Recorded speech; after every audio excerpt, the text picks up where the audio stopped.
temporary? Well, we try to manage it every day in such a way that to make it publicly available during daytime and try to make an opportunity for young individuals or family, an entrepreneur to make a living and in a safe space for those consumer who pass by. As you can see, di ba, secluded yung area, and to continue to maintain the cleanliness and orderliness in the area. So as long as the people likes it, we will continue it.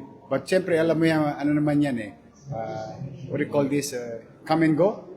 So pagdating ng araw na they need to go, they will go. But for now, I'm happy for the students around and the community around accessing good food but affordable in such a way.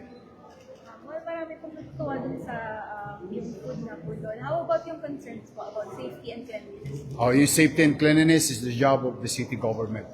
At the same manner, it is also a job for everyone.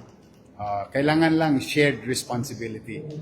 The locator and the one who's consuming food. Yung nakita mo kanina yung sinabi ko sa mag-aaral, uy, lugay nyo naman sa tamang sisid lang. Then, the government will come in every single day.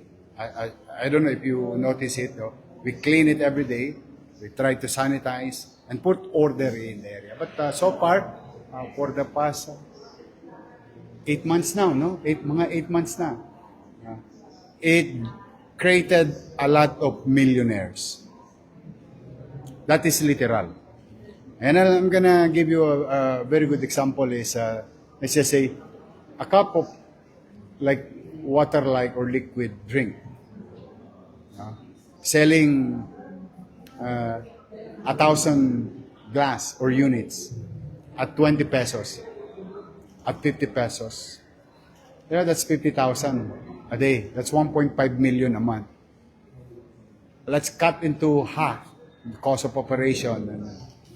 So there's about 750,000 a month.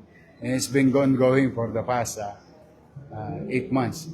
At 8 times 7 is 56? Tama ba? 56? That's 5.6 million pesos. In a street level vending. Organized, regulated, government-initiated, participation of community. It can be done. It can be duplicated. We did it already in Tondo. Now we did it in Sampaloc. Hopefully, we can do it in Malate, where yung nangyaring Summer Pride, that area, the Remedios Circle. Hopefully, we can do it anywhere in the city. As long as it is initiated by the government. Kasi doon pumapasok kasi yung disiplina. Unlike yung disorganized, kanya-kanya na lang, nagiging magulo at mapanganib sa lahat. Plus, of course, yung sanidad at health ng tao. Mayor, maliban po sa healthcare po, sa work at sa education, ano po yung pinaplano pa po ng City of Manila para ma-advance po ang We continue to build housing. We will not stop. The in-city vertical housing. It's a very costly investment, but that is, I think, it's a good investment for every families or Manileños. Given a chance that someday somehow, sana, hindi ko man abutin, pero at least mas na wala nang squatter sa Maynila or wala nang squatter na Manileño. It's a big goal, but sabi nga, aim for the moon. Anyway, if you miss, you're going to land with among the stars. Gaano po ba kahalaga yung role ng private sector sa sustainability?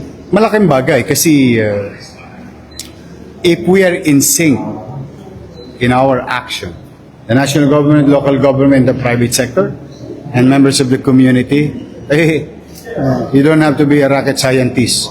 One way or another, we will reach success in our community and for our people. Mayor, Yes, sir.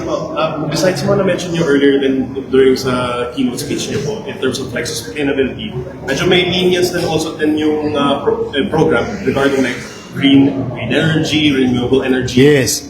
Is there any problem? Manila is now in the doorstep. Malayo na sa kanto. We are now in the doorstep of acquiring WTE.